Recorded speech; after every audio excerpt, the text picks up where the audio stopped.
அஸ்ஸலாமு அலைக்கும். Good morning everyone. நம்ம இந்த கிளாஸ்ல மிக முக்கியமான ஒரு ப்ராக்டிக்கல் ஃபைனல் பேப்பரை பொறுத்த வரையில பெரிய அளவுல இதுவரைக்கும் வராத ஒரு ப்ராக்டிக்கல். சரியான பாத்தீங்களா இருந்தால் எளிய ஊசலை பத்தி நாம இதுக்கு முதல் கிளாஸ்ல நம்ம எளிய ஊசலை பத்தி நிறைய விடயங்களை பேசி இருந்தோம். அந்த அடிப்படையில அதுக்கு அடுத்த ப்ராக்டிக்கலாக ஒரு விச்சுருள்ல ஏற்படக்கூடிய அலைவை பயன்படுத்தி ரைட் அதுல அலைவு காலம் விச்சுருள்ட வில் மாறிலி போன்ற விடயங்களை துணியக்கூடிய ஒரு பிராக்டிக்கலை தான் இன்றைய கிளாஸ்ல நாம பார்க்க போறோம். ரைட் வெயிட் பண்ணுங்க.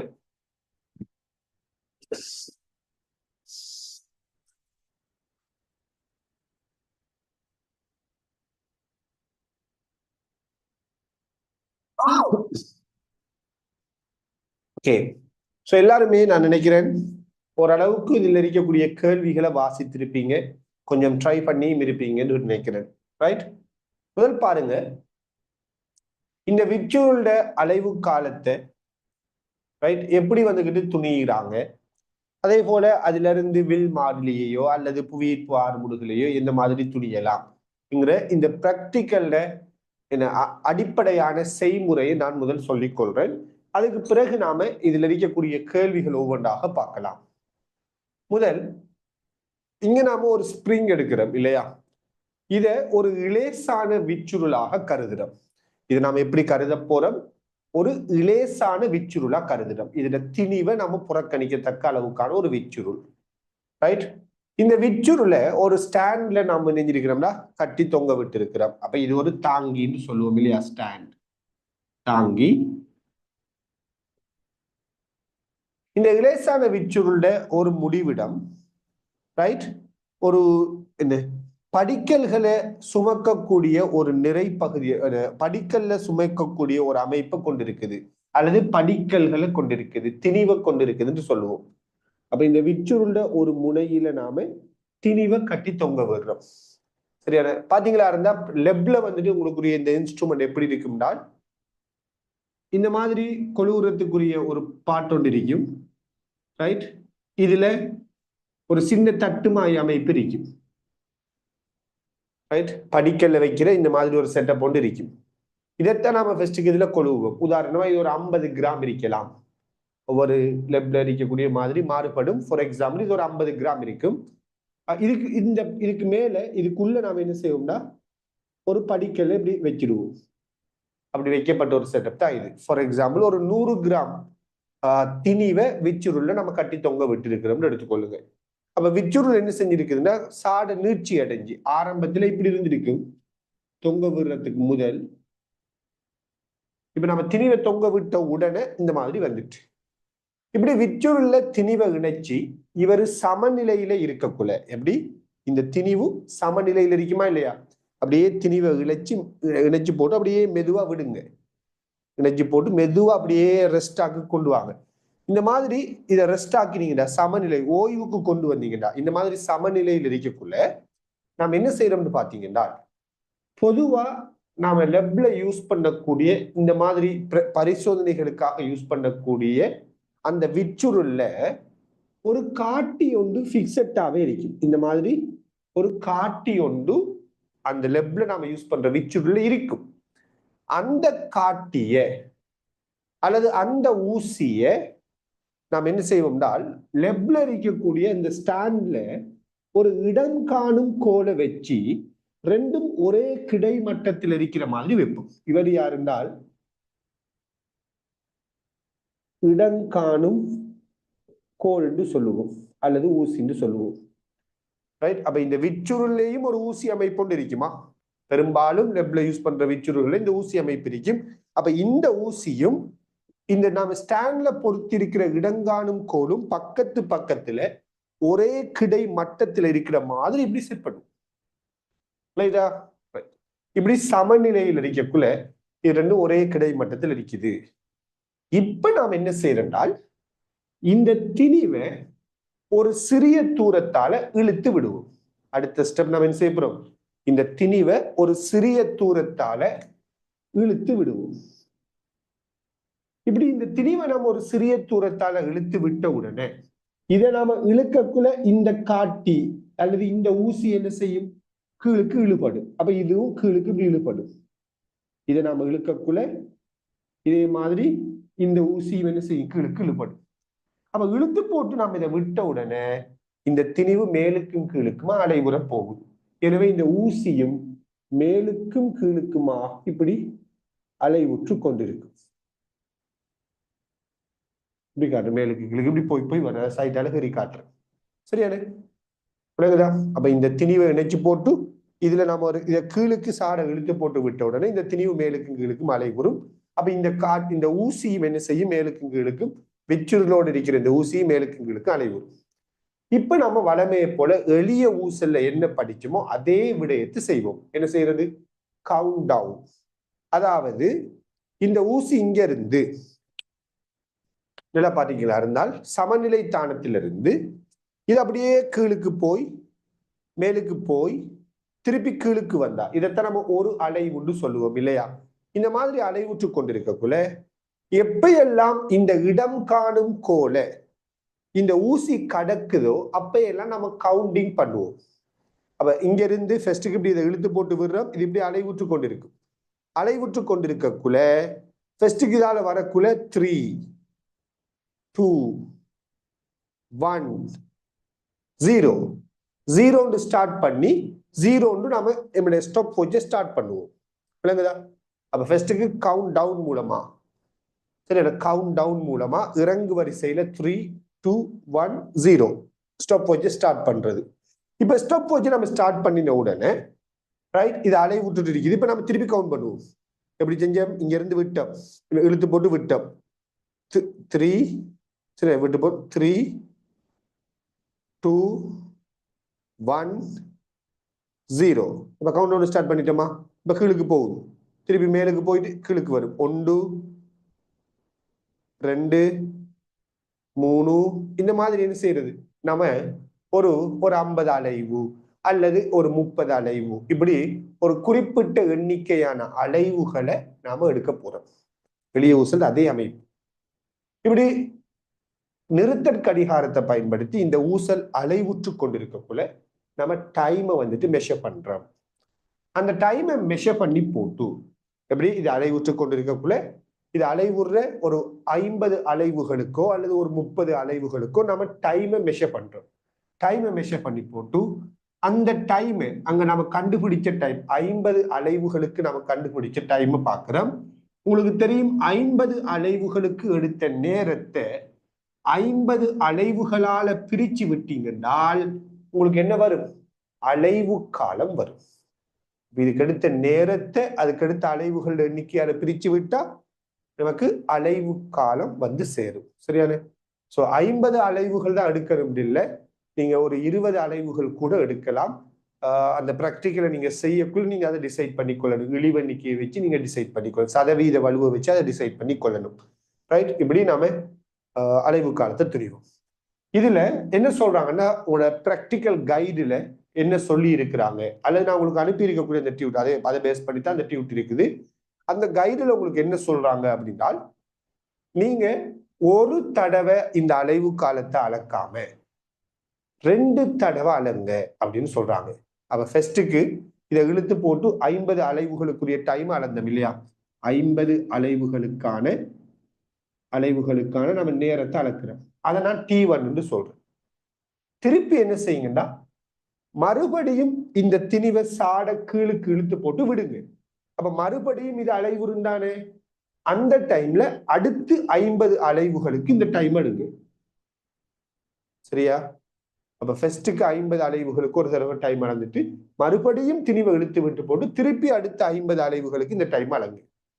இந்த 2 டைம்ல சராசரியை பாருங்க. அப்ப 2 டைம்ல சராசரி என்ன வரும்? T1ஐயும் T2ஐயும் கூட்டி 2ஆல பிரிக்கிறது. இப்படி 2 டைம்ல சராசரியை பாருங்க. இந்த சராசரி டைமை பார்த்து அத 50ஆல பிரிங்க.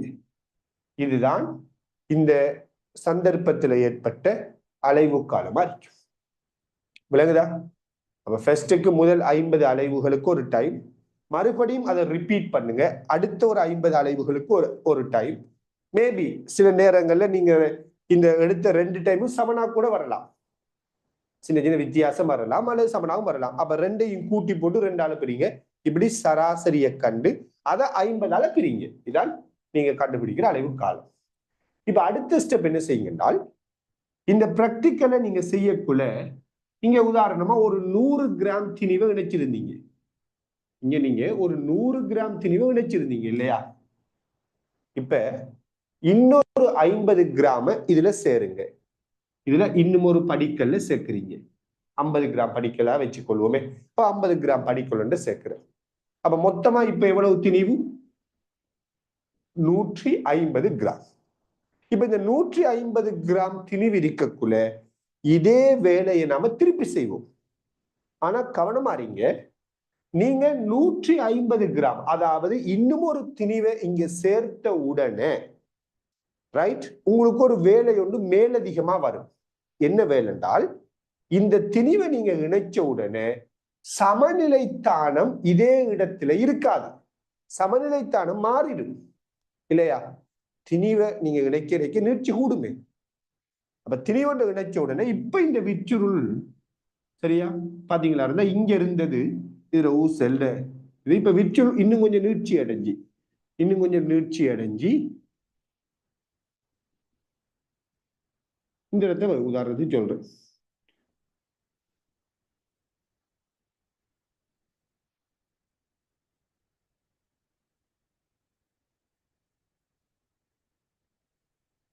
இப்படி வரும். இப்ப நீங்க என்ன செய்யணும், சரியா இந்த ஊசிக்கு நேர இந்த இடங்காணுகோலை கொண்டு வரும். இப்ப இடங்காணுகோல் இப்ப இங்க வரும். இப்ப இந்த திணிவை இணைச்சது போல இதான சமநிலைத்தானம். அப்ப சமநிலைத்தானத்துல ஊசிக்கு நேரம் இடங்காணுகோலை கொண்டு வந்து சேர்க்கணும். இப்ப இந்த இடத்துல இது சமநிலையில இருக்குது. இந்த டைம்ல நீங்க மறுபடியும் இந்த பிராக்டிகலை செய்ய ஆரம்பிக்கிறீங்க. இப்ப இடங்காணுகோலுக்கு பக்கத்துல இந்த விச்சுருள ஊசி இருக்கக்கூடியதாகவும் ஒரே கிடை மட்டத்தில் இருக்கக்கூடியதாகவும் பார்த்து போட்டு பறவையன்மை 2 சரியா நேருக்கிறீங்கன்னு கொஞ்சம் கண்ணெல்லாம் அசைஞ்சு பாருங்க. பார்த்து நேருக்கிறீங்க இந்த திணிவை இழுத்து விடுங்க. இழுத்து விட்டுட்டு கவுண்ட் டவுன். அதுக்கு பிறகு 50 அலைவுகளை செய்றீங்க. அந்த டைம்ல ஒரு என்ன 50 அலைவுக்குரிய டைம் என்னன்னு பாக்குறீங்க. திருப்பியும் இன்னொரு தடவை செய்யுங்க. அந்த டைம்லையும் அந்த டைம் எவ்வளவுன்னு பாக்குறீங்க. பிறகு என்ன செய்யுங்க, அது 2 சராசரிய பாருங்க. அந்த சராசரியிலிருந்து நீங்க என்ன செய்யுங்க, அலைவு காலத்தை துணிங்க. விளங்குதா? இப்படி ஒரு திணிவுகள் உதாரணமா சொல்ல ஒரு 6 தடவை வேற வேற வேற திணிவுகளை இணைச்சி நீங்க அந்த திணிவுகளின் போதான அலைவு காலத்தை துணிகிறீங்க. துணிஞ்சிட்டீங்களா? அடுத்து நீங்க என்ன செய்யுங்கன்னா ஒரு அட்டவணையை போட்டு வைங்க. அட்டவணையை போடுவீங்க. திணிவு அடுத்தது அலைவு காலம். திணிவுக்கு அலைவு காலம். அப்ப 100 கிராம் திணிவு அறிக்கைக்குள்ள அலைவு காலம் என்ன? சரியான ரைட். 150 கிராம் அறிக்கைக்குள்ள அலைவு காலம் என்ன? 200 கிராம் அறிக்கைக்குள்ள அலைவு காலம் என்ன? இந்த மாதிரி அலைவு காலங்களை நீங்க துணிஞ்சத்தை இங்க பிரதியிடுங்க. பிரதியிட்டீங்களா? இப்ப உங்களுக்கு தெரியும், நாம ஒரு பிராக்டிக்கல்ல வரைவு வரையும் போது அந்த வரைவு நேர்கோடாக வார மாதிரி தான் அந்த பிராக்டிக்கலை நாம செய்யணும். அதனால இந்த விச்சுருள அலைவு காலத்தை துணிகிற இந்த பிராக்டிக்கல்ல அலைவு காலத்தையும் இந்த விச்சுருள வில் மாதிரியை தொடர்படுத்துகிற சமன்பாடு தெரியும். T7 2π√m/k அப்படின்னு சொல்லுவோம் இல்லையா? நான் ரிவிஷன் கிளாஸ்ல உங்கள்கிட்ட சொல்லி இருந்தேன். m/kயா k/mன்னு உங்களுக்கு டவுட் வந்தா நான் எப்படி சொன்னேன்னா m மேலே k கீழே, தங்கிலீஷை யூஸ் பண்ணுங்க. தங்கிலீஷை வச்சு மேலே கீழேன்னு ஞாபகம் வச்சு கொள்ளலாம். அப்ப T7 2π√m/k அப்படின்னு வரும். இப்ப பாத்தீங்கன்னா இங்க m t-க்கு நேர்விகித சமன் இல்லை, அதனுடைய வர்க்க மூலத்துக்கு தான் நேர்விகித சமன். அதனால நான் இதை வர்க்கிக்கிறேன். அப்ப t வர்க்கம் 2 வர்க்கிச்சால் பைய வர்க்கிச்சால் இதை வர்க்கிச்சா வர்க்க மூலம் இல்லாம போகும். இப்படி வரும். இப்ப இந்த கேயை நான் கீழுக்கு இங்க எழுதுறேன். எழுதி போட்டு பார்த்தமா இருந்தால்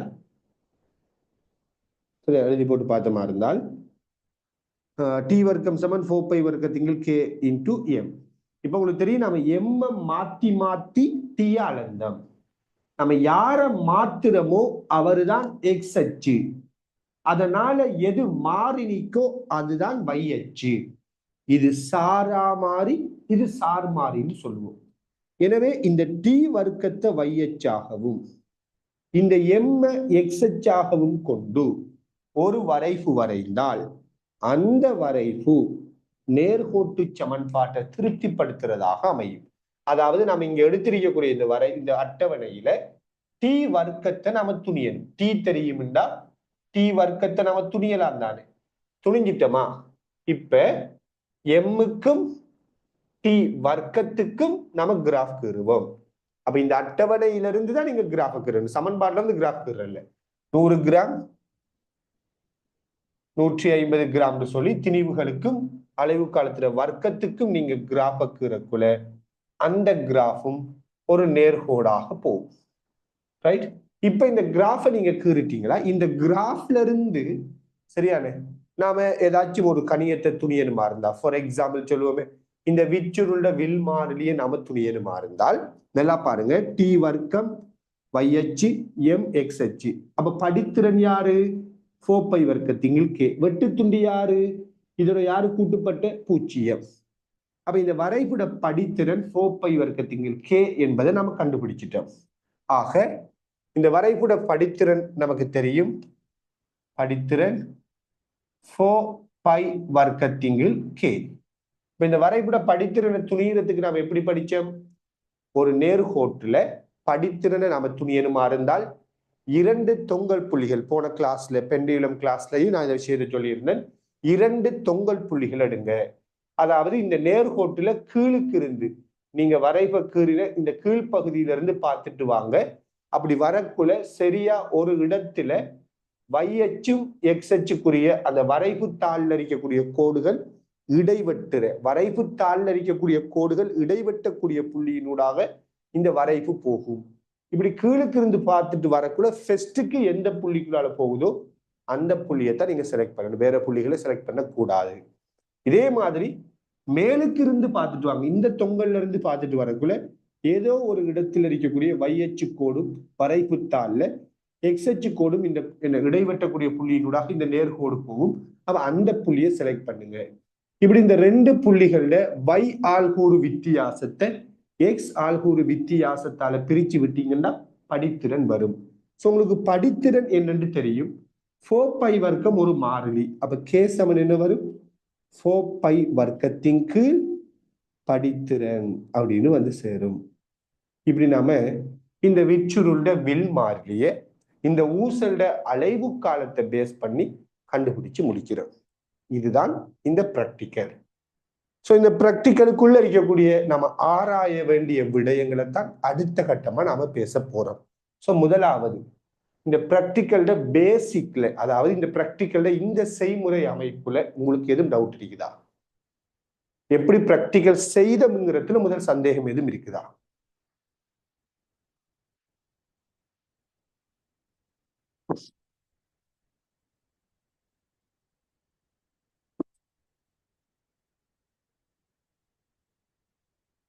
மக்களுங்க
ஓகே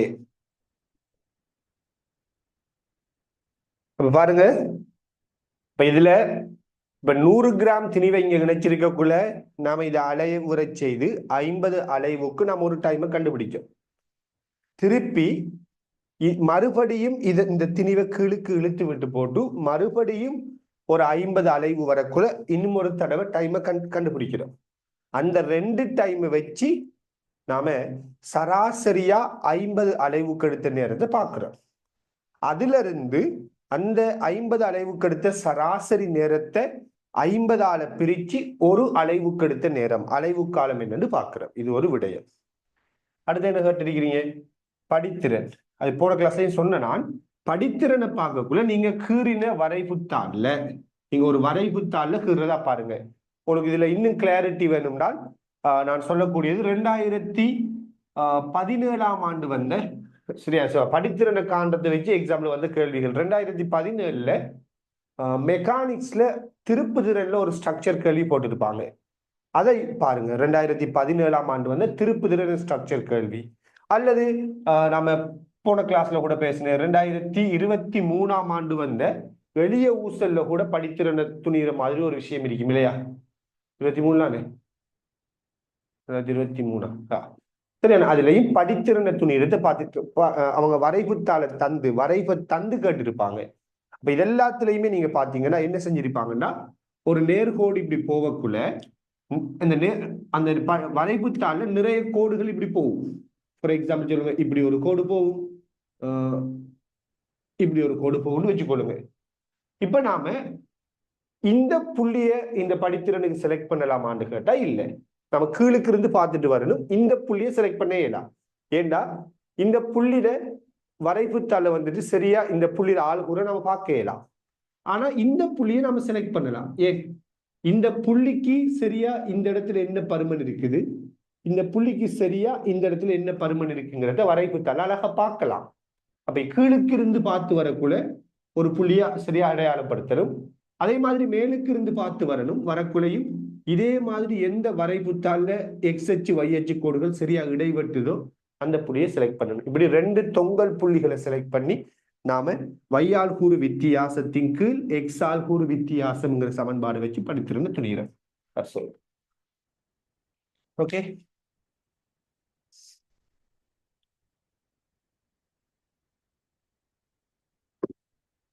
ரைட். இப்ப நாம இந்த கேள்விகளுக்குள்ள வருவோம்.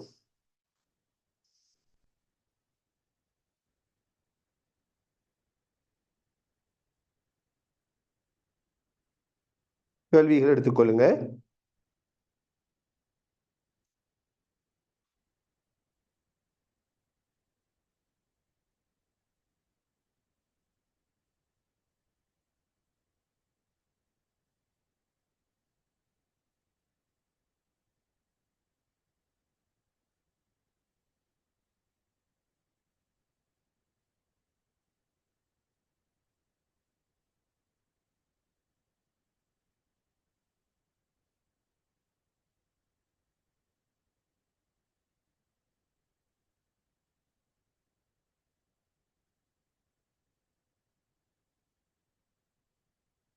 ஓகே, என்ன கேள்வி? முதலாவது, இந்த பரிசோதனையில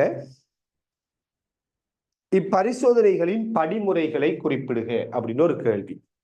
பாத்தீங்கன்னா நிறைய ஸ்ட்ரக்சர் கேள்விகள்ல சரியான நிறைய பொதுவா நீங்க ஃபேஸ் பண்ணக்கூடிய ஃபைனல் பேப்பர்ல வரக்கூடிய நிறைய ஸ்ட்ரக்சர்ல ஒரு பிராக்டிக்கல்ல படிமுறைகளை வளமையா கேட்கிறாங்க. காலங்காலமா இந்த விஷயத்தை செஞ்சுட்டே இருக்கிறாங்க. படிமுறைகள். இந்த படிமுறைகளை கேட்ட உடனே நிறைய பேருக்கு ஒரு பயம் ஒன்று வாரது. எப்படி இந்த படிமுறைகளை நாம எழுதுற, இதெல்லாம் பாடமாக்கி வச்சு கொள்ளணுமா அப்படிங்கிற மாதிரி யோசனைகள் சில நேரங்கள்ல வரும். இதெல்லாம் புரிஞ்சு கொள்ளுங்க. முதலாவது படிமுறைகளாகத்தான், அதாவது சரியான ஸ்டெப்ல தான் எழுதணும். அதாவது பிராக்டிக்கலா நீங்க என்ன மெத்தட் என்ன ஸ்டெப்பா செய்ய போறீங்களோ அந்த அடிப்படையில தான் நீங்க படிமுறைகளை எழுதணும். ரெண்டாவது, அந்த படிமுறைகளை எழுதக்குள்ள நீங்க பயன்படுத்தக்கூடிய சில சொற்கள்ல நீங்க கவனமா இருக்கணும். எந்த வார்த்தையை எப்படி பயன்படுத்துறீங்க அப்படிங்கிற விடயத்துல நீங்க கவனமா இருக்கணும். உதாரணமா சொல்லுவோம், இப்ப இந்த பிராக்டிக்கல்ல படிமுறையை கேட்டா எப்படி நம்ம படிமுறை அணுகிறது ஒரு விஷயம் இருக்குதானே. முதலாவது நாம் என்ன செஞ்சோம்னு பாருங்க. அதுக்காக எல்லாத்தையும் தாங்கியை கொண்டு வருதல், விச்சுருளை அதில் இணைத்தல் அப்படின்னு இல்லாம படிமுறைகள். ஏன்னா அப்படி எழுத போனா நீங்க ஒரு பக்கத்துக்கு எழுதணும். அப்படி இல்லாம முக்கியமான சில பாயிண்ட்களை மட்டும் நம்ம சொல்றது. நம்ம என்ன செஞ்சோம், இந்த விச்சுருள திணிவை இணைச்சி இதுல சமநிலை தானத்துல இடம் காணும் ஊசிய நிலை நிறுத்தினம் இல்லையா? அப்படிதானே? சமநிலை தானத்துல இடம் காணும் கோலை கொண்டு போய் நிலை நிறுத்தி இருக்கிறோம். இதான் நம்ம முதலாவதா செஞ்ச வேலை. ரெண்டாவது நாம் என்ன செஞ்சோம்னா இதை ஒரு சிறிய இடப்பெயர்ச்சிக்கு உட்படுத்துறோம். அதனால இந்த திணிவு அலைவுற்றிக்கு ரைட் அந்த நேரத்துல இதனுடைய அலைவு காலத்தை நாம துணிகிறோம். அந்த அலைவு காலத்தை நாம சரியான துணிஞ்சு சராசரி 50 அலைவுகளுக்கு அலைவு காலத்தை கண்டு எப்படி துணிகிறோம். துணிஞ்சு திருப்பி என்ன செய்யறோம், அதுல இருந்து இந்த பிராக்டிக்கல்ல வரை பார்க்க ஆரம்பிக்கிறோம். சரியான இப்படி நாம என்னென்ன மெயினான சில விஷயங்களை செய்யறோமோ அந்த விடயங்களை நாம எழுதணும். அந்த அடிப்படையில நான் உங்கள்கிட்ட சில பாயிண்ட்ஸ் சொல்றேன், எழுதி கொள்ளுங்க. சில பாயிண்ட்ஸ் சொல்றேன், எழுதி கொள்ளுங்க. அந்த கேள்விக்கு கீழே நீங்க எழுதி கொள்ளுங்களா?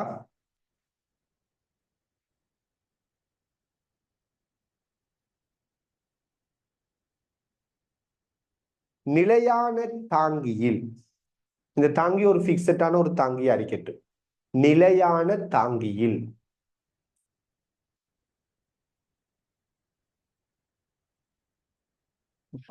ஃபாஸ்டா எழுதுங்களா? நம்ம ஒரு நோட்ஸ் கிளாஸ் மாதிரி தியரி கிளாஸ் மாதிரி சொல்லிக் கொண்டிருக்கிறாரு. நிலையான தாங்கியில் விச்சுருள் இப்படி எழுதுங்க, திணிவேற்றப்பட்ட விச்சுருள். திணிவேற்றப்பட்ட விச்சுருள் வசனத்தை சோட்டாக்குவோம். திணிவேற்றப்பட்ட விச்சுருள் சமநிலையில் உள்ள போது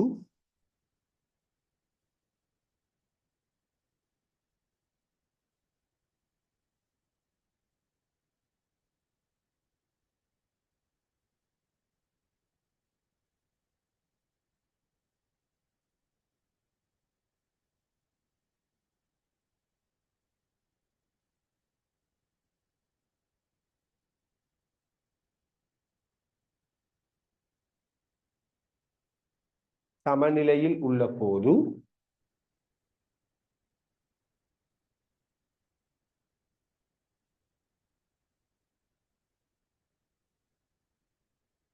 விச்சுருளின் அந்தத்தில் உள்ள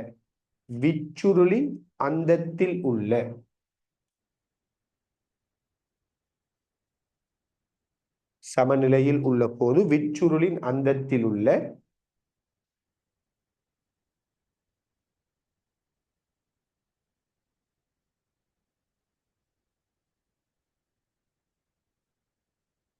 கிடைச்சுட்டி அல்லது கிடை ஊசின்னு சொல்லுவாங்க. கிடைச்சுட்டி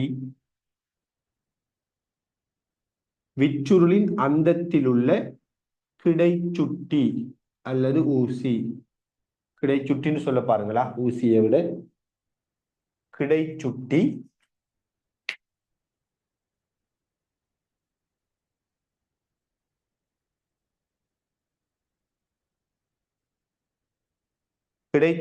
கிடைச்சுட்டிக்கு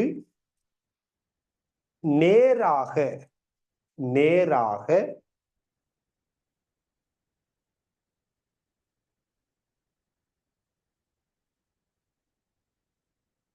அருகில் இருக்கத்தக்கதாக, நேரா இருக்கணும் பக்கத்திலையும் இருக்கணும், அருகில் இருக்கத்தக்கதாக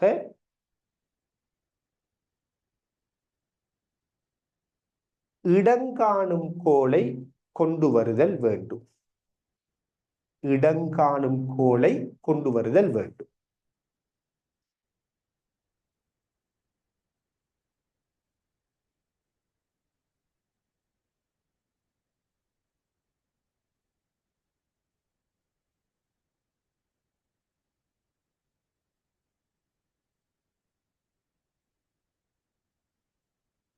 சரியா? ஓகே. இப்ப இந்த இந்த இந்த இன்னொரு ஸ்டெப் எழுத வேண்டி இருக்குது. இப்ப நான் எல்லாம் பாத்தீங்கன்னா இங்க நாம இந்த வசனத்துல உங்களுக்கு உண்மையில என்னென்ன விடயங்கள் தேவைப்படும் அப்படின்னு பாத்தீங்கன்னா, உங்களோட உதாரணம் சொல்லுவோம், இதை வச்சு இப்படி ஒரு கேள்வி உங்களோட ஃபைனல் பேப்பர்ல வந்தால் அந்த ஸ்கீம்ல வந்துக்கிட்டு சில இடங்கள்ல அண்டர்லைன் பண்ணுவாங்க. ஸ்கீம்ல சில இடங்களை அண்டர்லைன் பண்ணி வச்சிருப்பாங்க. இந்த சொற்கள் மாணவனுடைய விடையில இருக்கணும். இந்த சொல் இல்லையா அவங்களுக்கு புள்ளிய கொடுக்காதீங்க அப்படின்னு அந்த ஸ்கீம்ல வந்துட்டு குறிப்பிட்டிருப்பாங்க. அப்படி இந்த வசனத்துல நீங்க நாம எதிர்பார்க்கக்கூடிய முக்கியமான சொற்கள் என்னென்றால், நிறைவேற்றப்பட்ட ஒரு விச்சுருள் அல்லது திணிவேற்றப்பட்ட ஒரு விச்சுருள். இது முக்கியம். திணிவேற்றப்பட்ட விச்சுருள் அறிக்கணும். திணிவேற்றப்படாம சும்மா யாராச்சும் விச்சுருள்ள ஊசி இடங்காணுகோளுக்கு நேராக இருக்குன்னு எழுதி இருந்தா மார்க்ஸ் வராது.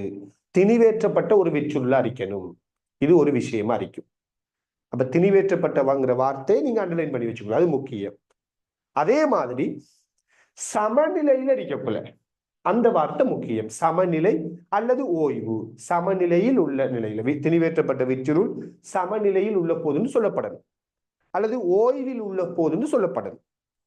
அந்த மாதிரி சமநிலையிலுங்கிற வார்த்தை ஓய்வுங்கிற வார்த்தையை நீங்க அண்டர்லைன் பண்ணிக்கொள்ளுங்க. அது முக்கியமா இருக்கும். அடுத்தது இடம் காணும் கோல் கிடைச்சுட்டிக்கு அருகிலும் நேராகவும் இருக்கத்தக்கதாக இடங்காணும் கோலை வைக்கணும். இந்த இடங்காணும் கோல் எப்படி வைக்கப்படணுங்கிற விஷயம் அங்க சரியா குறிப்பிடப்பட்டிருக்கணும். இந்த மாதிரி விடயங்கள் அங்க உள்ளடக்கப்பட்டிருக்குதா, அதை நீங்க என்ன வசனத்துல எப்படி எழுதினாலும் சரி. நான் இப்ப சொன்ன 3 பாயிண்ட், சமநிலைங்கிற விஷயம் அங்க குறிப்பிடப்பட்டிருக்குதா, ரைட், இடங்காணும் கோல் கிடைச்சுட்டி இது நேருக்கு இருக்குது அருகில் இருக்குதுங்கிற விஷயம் சொல்லப்பட்டிருக்குதா, ரைட், அதே மாதிரி திணிவேற்றப்பட்ட விச்சுருள் சொல்லப்பட்டிருக்குதா. இப்படி இருந்தா அந்த மாணவருக்கு என்ன செய்யுங்க, நீங்க புள்ளிகளை கொடுங்க என்று சொல்லுவாங்க. அப்ப என்ன விடயம்னா, நீங்க வந்துகிட்டு கஷ்டப்பட்டு பாடமாக தேவை, அட எதுக்குடா அண்டர்லைன் போடுவான்னு நீங்க யோசிக்க தேவையில்லை. நீங்க என்னத்தை யோசிக்கணும்னா, ஒரு பிராக்டிக்கல், இந்த பிராக்டிக்கல்ல உண்மையில எது தேவை, உண்மையா ஒரு பிராக்டிக்கலை நீங்க சரியாக புரிஞ்சு சரியா விட அளிக்கணும்னால் என்ன பொறுத்தவரையில நீங்க பிராக்டிக்கலை செஞ்சு பார்க்கணும். ஸ்கூலை வந்துட்டு குறைஞ்சது அதுக்காச்சும் நம்ம பயன்படுத்தி இருக்கணும். ஏன்னா நிறைய ஸ்கூல்ல வந்துட்டு லெப்ல சும்மா இருக்கும் பொருள் அப்படி பயன்படுத்தி இருக்கு. அப்படி பயன்படுத்தவும் நமக்கு இன்னும் கொஞ்சம் தெளிவா அந்த விஷயங்களை சொல்லக்கூடியதா இருக்கும். அப்ப நம்ம என்ன சொல்றோம்னா, ஒன்று அப்ப இந்த பிராக்டிக்கலை நீங்க செய்யற மாதிரி யோசிங்க. அப்ப விச்சுருளுக்கு நம்ம திணிவேற்றாம சும்மா சமநிலைக்கு கொண்டு வரதை வச்சு யோசிக்கிறல்ல. அப்ப திணிவேற்றப்பட்ட விச்சுருள் முக்கியம், ரைட். சமநிலையில் இருக்கக்குள்ளதான் இந்த இடங்காணும் கோலை இதுக்கு சரியா நேருக்கு கொண்டு வரோம். அப்ப சமநிலைங்கிறது முக்கியம், ரைட். அப்ப கிடைச்சுட்டி மிகவும் எப்படி இருக்கணும், இடங்காணும் கோல் எப்படி இருக்கணும், அருகில் இருக்கணும், ரைட், நேராக இருக்கணும், இது முக்கியம். இந்த மாதிரி விடயங்களை நீங்க அடையாளப்படுத்திக் கொள்ளலாம். பாடமாக்காதீங்க. அந்த பிராக்டிக்கல் செய்யக்குள்ள உங்களுக்கு புரியணும், இந்தந்த விஷயங்கள் உள்ளடக்கப்படணும்.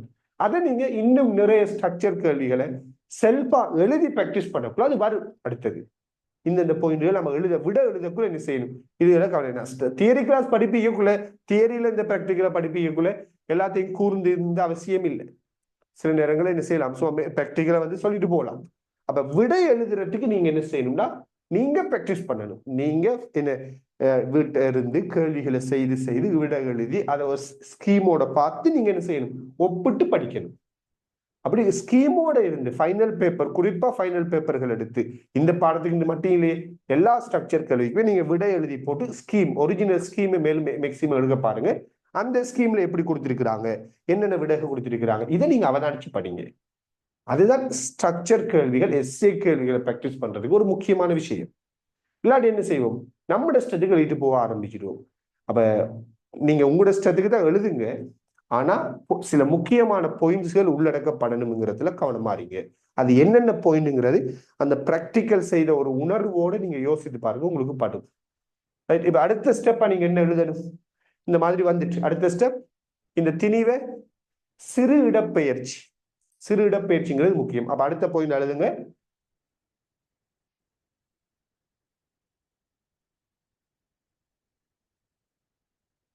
திணிவானது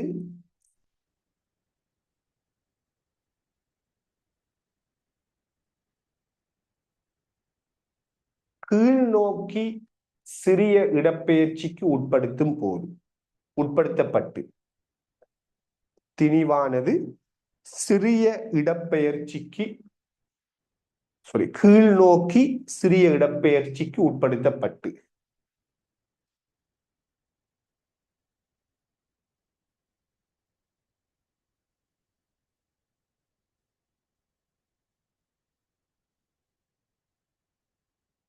திணிவானது கீழ் நோக்கி சிறிய இடப்பெயர்ச்சிக்கு உட்படுத்தப்பட்டு விடுவிக்கப்படுவதன் மூலம், இடப்பெயர்ச்சிக்கு உட்படுத்தப்பட்டு விடுவிக்கப்படுவதன் மூலம்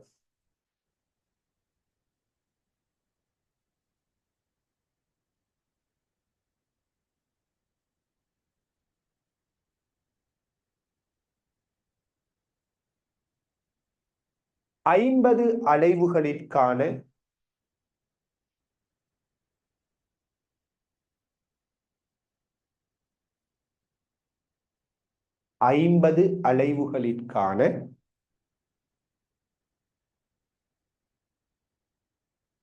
நேரம் அளக்கப்பட்டு 50 அலைவுகளிற்கான நேரம் அளக்கப்பட்டு, அதுக்குள்ள சராசரியெல்லாம் இம்பார்ட்டன் இல்லை, 50 அலைவுகளிற்கான நேரம் அளக்கப்பட்டு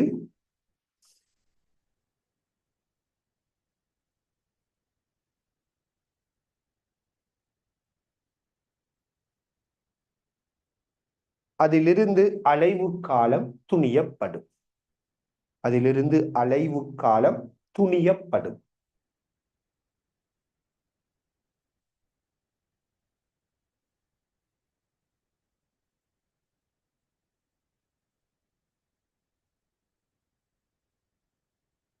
இந்த இதுலையும் இந்த அளக்கிறது துணியிறது இந்த இடத்துல நீங்க கொஞ்சம் கவனம் எடுக்கணும்.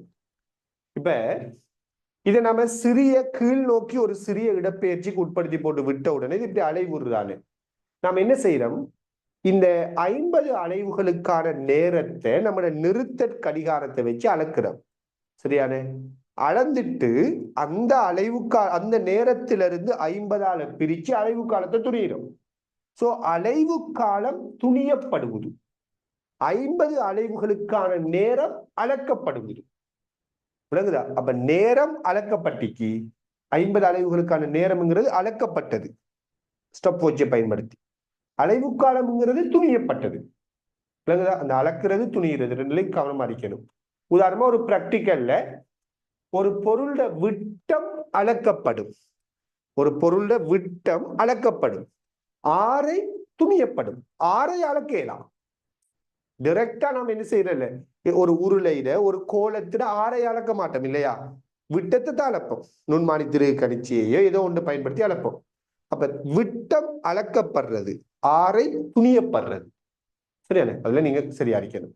அடுத்தது இப்ப நான் 2ஆவதா சொன்ன வசனத்துல பாருங்க, இதுல கூட எப்படி எல்லாம் பிடிக்கலாம், உங்களோட ஸ்ட்ரக்சர்ல உங்களோட ஆன்சரை எப்படி எல்லாம் பிடிக்கலாம் என்றால், இந்த திணிவை கீழ் நோக்கி சிறிய இடப்பெயர்ச்சிக்கு உட்படுத்தணும் அப்படின்னு சொன்னதானே.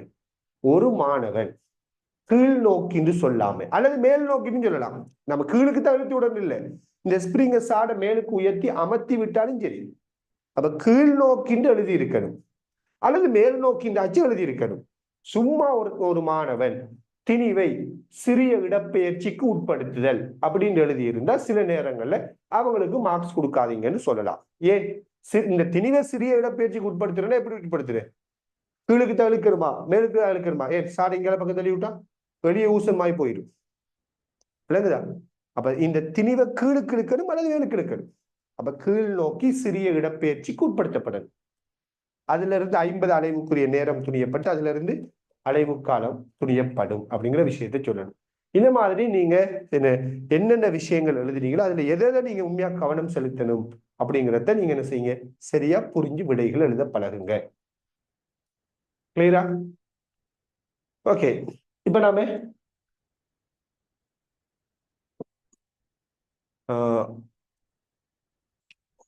அடுத்ததுக்கு வரலாம். இதுல இப்படி ஒரு கேள்வியும் கேட்கிறேன், இந்த கவுண்ட் டவுன் விஷயத்த சொல்லணுமா, அமரன் முறையை வந்துட்டு சொல்லணுமா, கவுண்ட் டவுனை வந்துட்டு சொல்லி செய்யணுமா அப்படின்னு சொல்லி கேட்குறாங்க. பார்த்தீங்களா இருந்தால் உங்களோட கைட்ல வந்துக்கிட்டு அதை வந்துட்டு அவங்க பெருசாக எம்பசைஸ் பண்ணல. ரைட், அந்த படிமுறைகளில் நாம அதையும் சேர்த்துக்கொள்றது நமக்கு நெல்லம். உதாரணமாக சொல்லுவாங்க ஸ்ட்ரக்சர் கேள்வியில இந்த அவங்க தார ஸ்பேஸுகளையும் நீங்க யோசிங்க. பொதுவாக அந்த விடைகள் எழுதுறதுக்கான அந்த ஸ்பேஸையும் யோசிங்க. இப்ப இந்த அலைவுகள் எடுக்கணும்னு சொல்லி நான் சொன்னேன், அதை இன்னும் தெளிவா சொல்றேன்டா. அமரன் முறையில் 50 அலைவுகள் 50 அலைவுகளுக்கான நேரம் துணியப்பட்டு, சரியான அந்த மாதிரி நீங்க என்ன செய்யலாம், இன்னும் அந்த கவுண்ட் டவுன் எல்லாம் மென்ஷன் பண்ணியும் அந்த படிமுறைகளை எழுதலாம். அது சேஃப் தாங்க. நீங்க வந்துட்டு கூடுதலா எக்ஸ்ட்ராவா ஒரு பாயிண்ட் நீங்க நல்லா மறந்துடாதீங்க ஒரு விஷயத்த. அதாவது நீங்க ஸ்ட்ரக்சர் கேள்வி எழுதக்குள்ள எடிஷனலா நீங்க ஒரு பாயிண்ட சொன்னீங்கன்னா உங்களுக்கு மார்க்ஸ் குறையாது. பாயிண்ட சொல்லாம விட்டாதான் மார்க்ஸ் குறையும். அப்ப அதை நீங்க சேஃபா வச்சுக்கொள்ளுங்க. எது சேஃப்னு யோசிங்க. பாயிண்ட் அதை எக்ஸ்ட்ராவா ஒரு பாயிண்ட் இருக்குதா அதையும் சேர்த்து எழுதுறது சேஃபா அல்லது எழுதாம என்ன ஷார்ட் ஆக்குறது சேஃபாங்கிறது நீங்க யோசிச்சு பாருங்க. எது சேஃப்?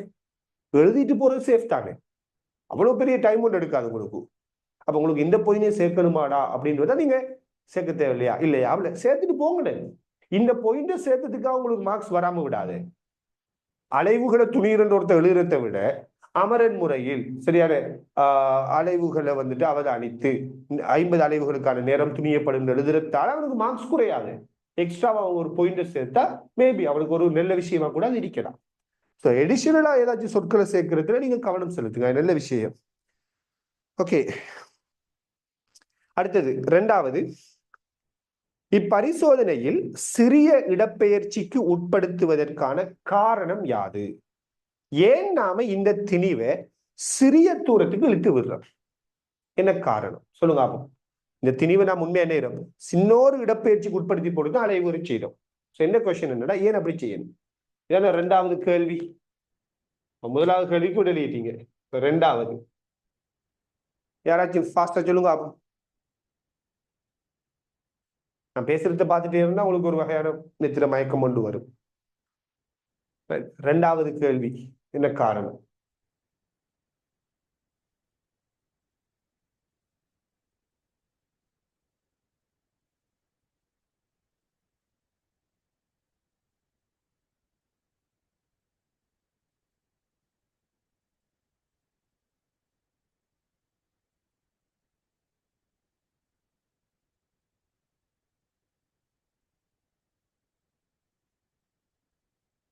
S, very good. என்ன காரணம்? நீங்க இந்த திணிவை சிறிய இடப்பெயர்ச்சிக்கு உட்படுத்தக்குள்ளதான் சரியான நம்ம என்ன விஷயத்தை சொல்லலாம்னால் இந்த விச்சுருள் விகித சம எல்லைக்குள்ள இருந்து அலை உருவுதுன்னு சொல்லலாம். நீங்க உங்களோட இஷ்டத்துக்கு திணிவை பிடிச்சு நல்லா இழுத்து போட்டு விட்டீங்கன்னா மேபி அது விகித சம எல்லையை தாண்டலாம். அதாவது இவர் ஹூக்கின் விதியை விட்டு விலகலாம். ஒருவேளை இந்த விச்சுருளோட ஹூக்கின் விதினா என்ன? எஃப் நேர் வீத சமன் நீட்சி அப்படின்னு சொல்லுவோம் இல்லையா? விகித சம எல்லையின் உள்ள ஒரு பொருளுக்கு வழங்கப்பட ஒரு விச்சுருள தொழிற்படுற விசை அதன் நீட்சிக்கு நேர் விகித சமன். அதான ஹூக்கின் விதி. அவ இந்த ஹூக்கின் விதிக்கு கட்டுப்படணும்டா இந்த நீட்சி வந்துட்டு சின்னனாத்தான் இருக்கணும். மேபி இந்த நீட்சி பெருசா இருக்கக்குள்ள அது ஹூக்கின் விதியை விட்டு விலகுக்கிறதுக்கான சான்ஸ் இருக்குது. சரி, இது ஹூக்கின் விதியை விட்டு விலகின நமக்கு என்ன அப்படின்னு ஒரு கேள்வி வரலாம். நல்லா பாருங்க. இந்த விச்சுருள் ஹூக்கின் விதிக்கு கட்டுப்பட்டு இருக்கக்குள்ளதான் இவர் ஒரு எளிமை இசை இயக்கத்தை ஆற்றுவார்.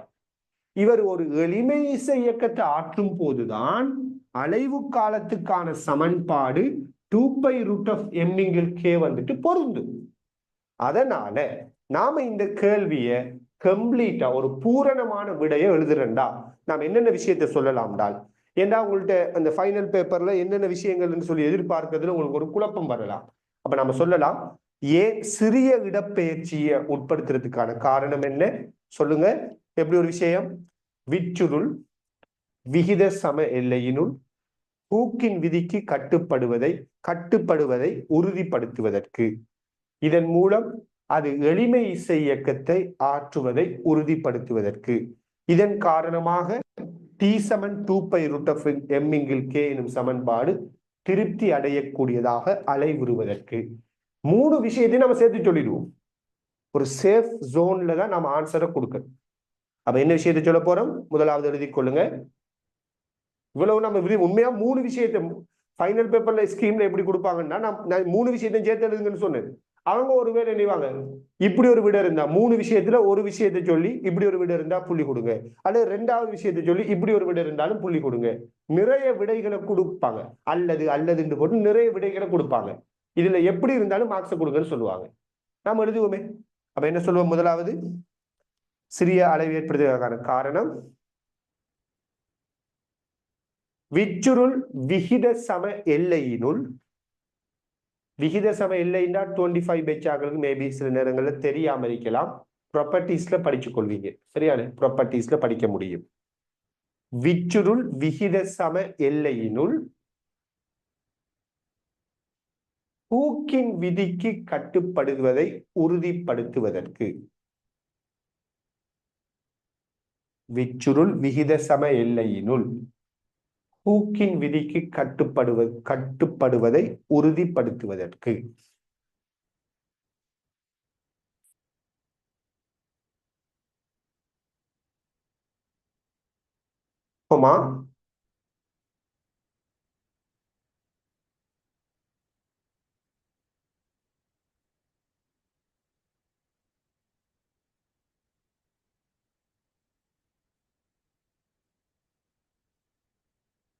இதன் மூலம் திணிவு எளிமை இசை இயக்கத்தை ஆற்றுகின்றது என்பதை உறுதிப்படுத்துவதற்கு.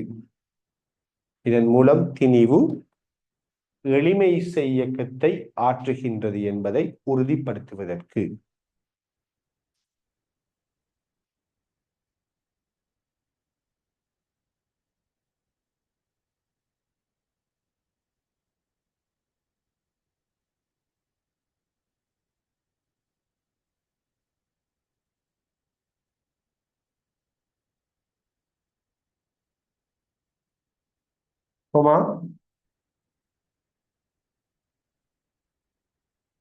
T7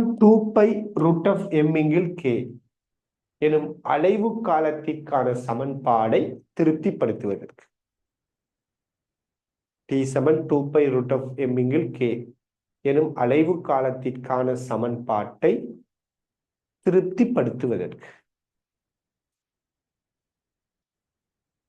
பாருங்க, இப்படி எழுதினீங்கடா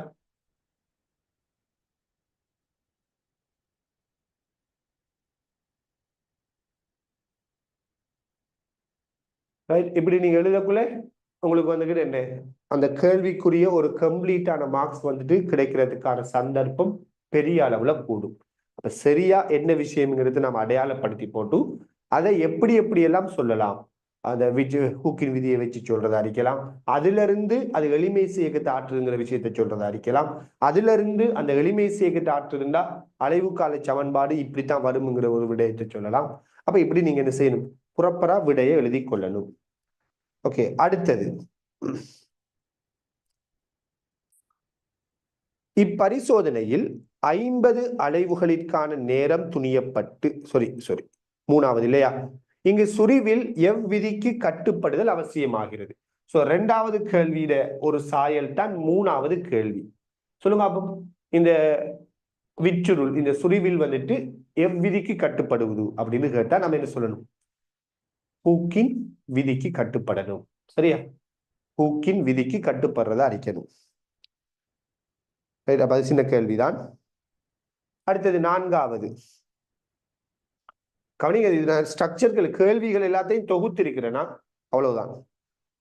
ஸ்ட்ரக்சர் கேள்விமா யோசிக்க வேணாம், மொத்தமா என்னென்ன விடயங்களை நம்ம திங்க் பண்ணணுங்கிறத நாம எடுத்திருக்கிறோம். நான்காவது, இப்பரிசோதனையில் 50 அலைவுகளிற்கான நேரம் துணியப்பட்டு அதிலிருந்து அலைவு காலம் துணியப்பட காரணம் யாது? என்னத்துக்கு நீங்க 50 அலைவுகளை வச்சு அல்லது 20 50 அரிக்கணும் இல்லையா, மறுபடியும் சொல்ல 50 அரிக்கணும் இல்லை, மேபி அது கூட டைம் போயிடும். 50க்கு பதிலாக அவங்களோட கைடிலும் 50 அடிச்சிருக்கிறாங்க, அதுக்காண்டி சொன்னேன் 50 அரிக்கணும் இல்லை, மேபி ஒரு 20ஆவும் இருக்கலாம், ஒரு 30ஆவும் இருக்கலாம். இப்படி கூடிய அலைவுகளை என்னதுக்காக நாம வந்துட்டு அளக்குறோம், என்ன காரணம்? ஏன் 50 அலைவுகளை பயன்படுத்தணும், 20 அலைவுகளை ஏன் பயன்படுத்தணும்? நான் போன கிளாஸ்ல எளிய ஊசலே நம்ம சொன்ன விடையும் என்ன காரணம், நேர அளவீட்டுல ஏற்படக்கூடிய சதவீத வலுவை எங்களால் என்ன செய்ய முடியும், குறைக்க முடியும். நம்ம ஒரு அலைவுக்குத்தான்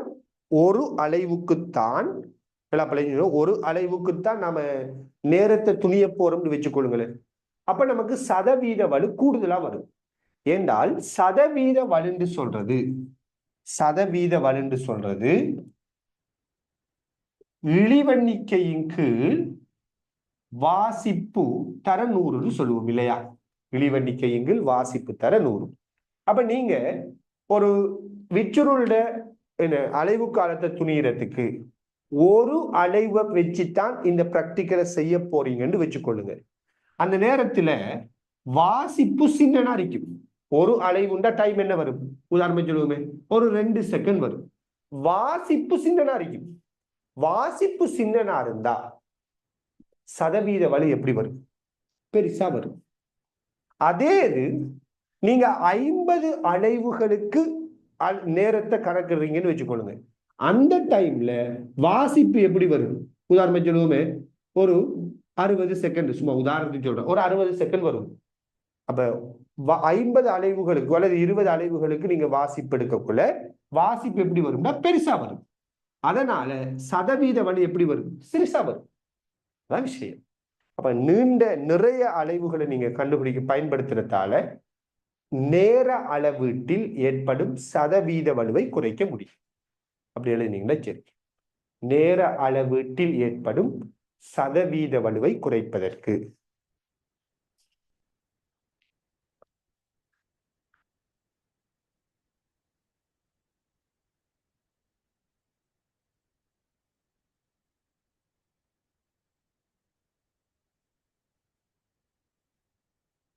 விளங்குதா?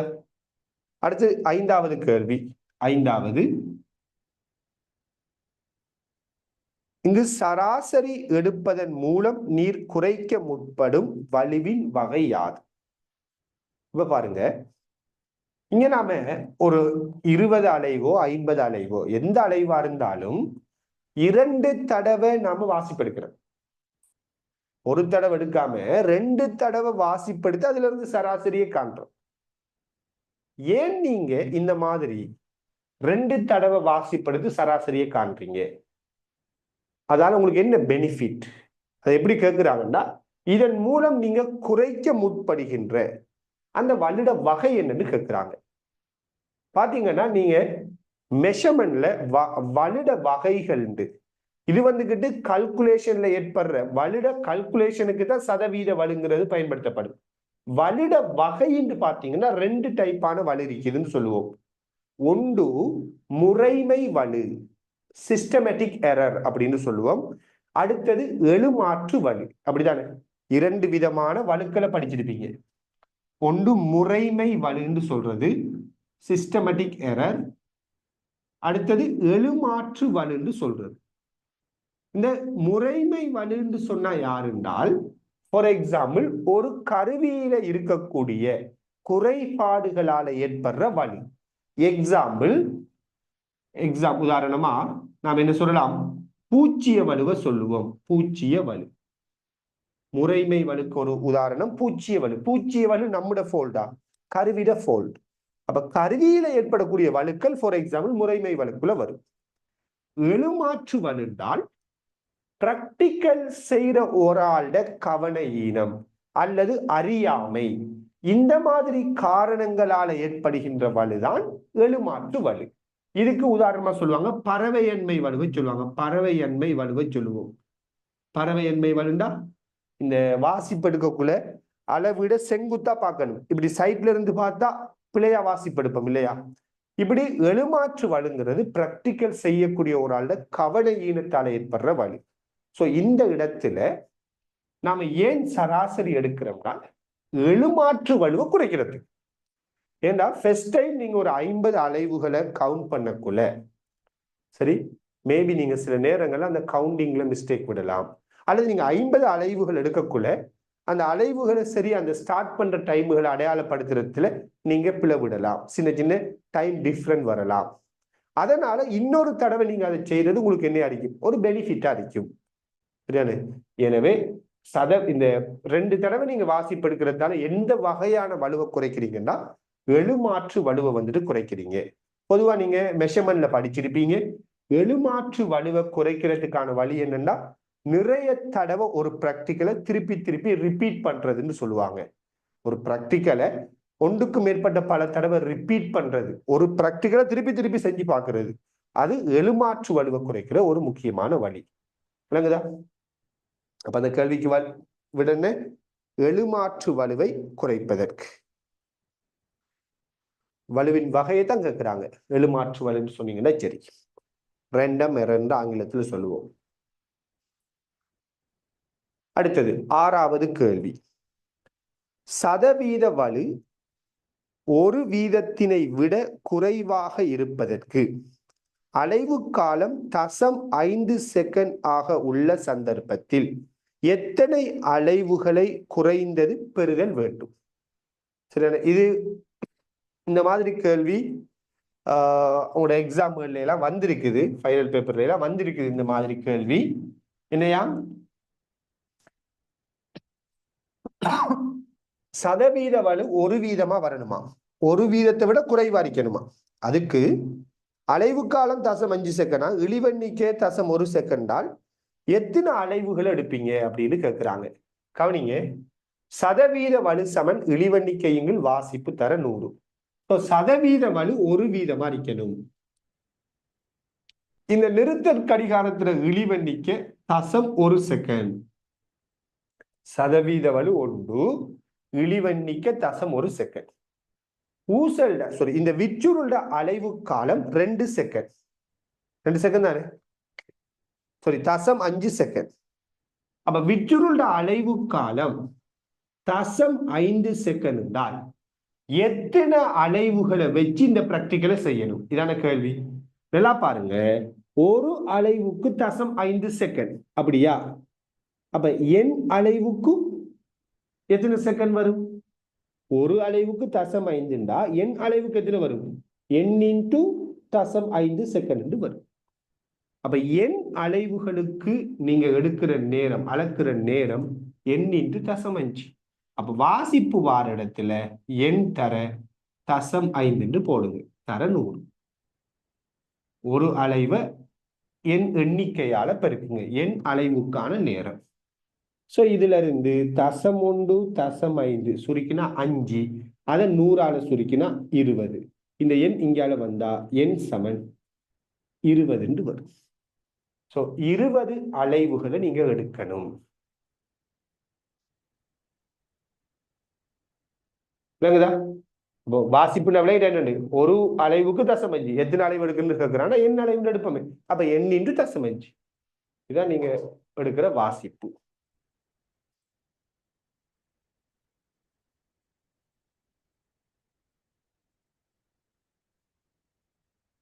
கிளியரா?